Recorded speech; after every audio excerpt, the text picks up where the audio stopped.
श्रोते हो, नमस्कार. प्रत्येकाच्या जीवनाचा वयाच्या कोणत्याही टप्प्यावरचा सर्वात महत्त्वाचा भाग म्हणजे प्रेम. मात्र विज्ञानानुसार प्रेम ही एक जैविक प्रक्रिया आहे, अत्यंत गुंतागुंतीची. यामध्ये इस्ट्रोजेन, टेस्टोस्टेरॉन ही हार्मोन्स आणि डोपामाइन, ऑक्सिटोसिन या न्यूरोट्रान्समीटर्सचा समावेश असतो, ज्यामुळे आकर्षणाची, आसक्तीची आणि आपुलकीची भावना निर्माण होते. ही प्रक्रिया वासना अर्थात लस्ट, आकर्षण अर्थात अट्रॅक्शन आणि जोडणी अर्थात अटॅचमेंट या 3 टप्प्यांमध्ये विभागली जाते. ही प्रक्रिया उत्क्रांतीच्या दृष्टीने पुनरुत्पादन आणि कुटुंबासाठी महत्त्वाची आहे. पहिला टप्पा लैंगिक इच्छांसाठी टेस्टोस्टेरॉन आणि इस्ट्रोजेन यासारख्या हार्मोन्सचा प्रभाव असतो.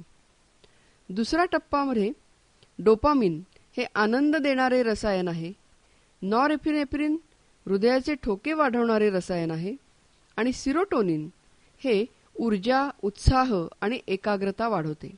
या तिन्ही हार्मोन्समुळे आकर्षण वाढते. आणि तिसरा टप्पा म्हणजे त्यामध्ये ऑक्सिटोसिन आणि व्हॅसोप्रेसिन सारख्या प्रेमाशी निगडित हार्मोन्समुळे दीर्घकाळ टिकणारी भावनिक बांधिलकी आणि सुरक्षिततेची भावना निर्माण होते. आणि यामुळे बॉन्डिंग म्हणजेच जोडणी किंवा अटॅचमेंट निर्माण होते. प्रेम म्हणजे आपुलकी, जिव्हाळा आणि मानसिक नात्यातून निर्माण झालेली भावना आहे. प्रेम आपल्याला इतरांच्या सुखासाठी प्रयत्न करण्यास प्रवृत्त करते. जेव्हा प्रेम हे मेंदूच्या लिंबिक सिस्टीम लेवलला होते, तेव्हा ते फक्त वासना या पातळीवर असते.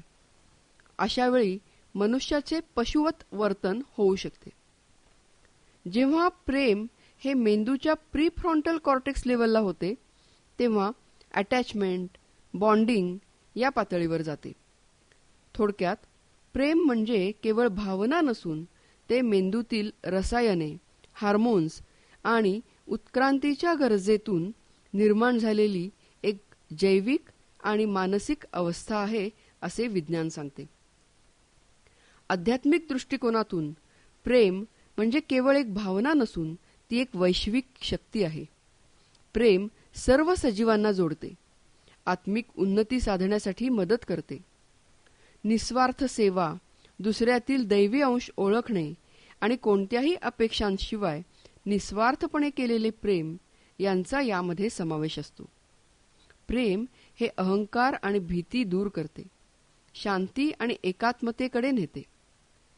आध्यात्मिक प्रेम हे मी आणि तूच्या पलीकडे जाऊन आपण सर्व एक आहोत या भावनेवर आधारित असते. हे व्यक्तीला नियंत्रित किंवा बदलण्याचा प्रयत्न करत नाही, तर जसे आहे तसे स्वीकारते. प्रेम हे आध्यात्मिक मार्गातील एक शक्तिशाली साधन आहे. हे साधकाला स्वतःला ओळखण्यासाठी मदत करते.